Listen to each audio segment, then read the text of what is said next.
bring in retired Army Lieutenant General Keith Kellogg, who served as National Security Advisor to Vice President Mike Pence in the last administration. General, thanks for being here. Thanks, Brett. Thanks for having me. Why does Putin want Ukraine?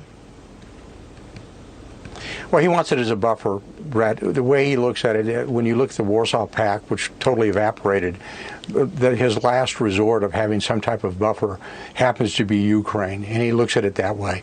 And unfortunately, we're looking at it differently. We're actually talking past each other. When we're looking at potentially Ukraine being part of NATO, and he's said repeatedly that's a red line that he does not want them to cross. And the longer we keep talking about Ukraine being part of NATO, it's actually a burr under a saddle.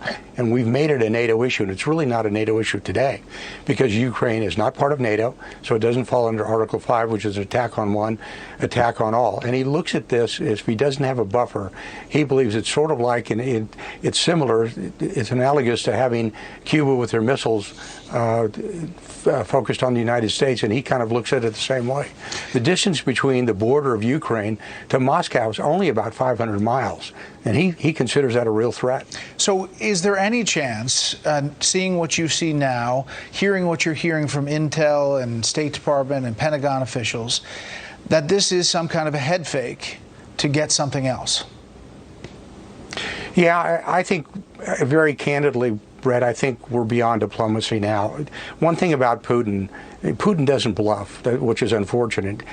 When he says what he's going to do, he's going to do it. He proved that in 2008 in Georgia.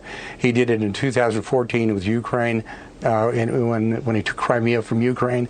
He's the same way, and he's pretty resolute about what he wants to do. I mean, I trust the guy about as far as I can throw the Empire State Building, but one thing I do trust is his words. When he said he's going to do something, he does it. One thing that we've always been worried about with Putin has never understood the West. He only had one assignment in the West, and that was in East Germany when he was a member of the KGB. So he has a real gap in his understanding of Western resolve, and I think because of that, we're probably heading to conflict.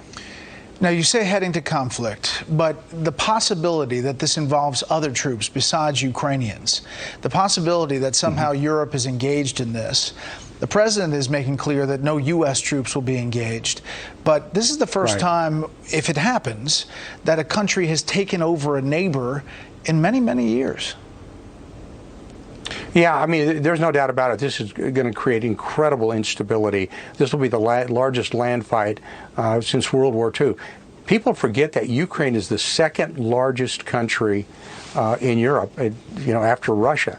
So this will destabilize all of the relations that we have in Europe. But Putin really doesn't care. He has kind of set himself up well by getting with President Xi of China, kind of set himself with a firm anchor there, both militarily and economically. You remember, China is the second largest economy in the world, so he's not really too worried about sanctions. And we've proven in the past that sanctions do not bite for years. We tried that with Iran, we tried that with North Korea, and we talk about sanctions right now against Russia because of Ukraine, and I don't think they're going to do anything.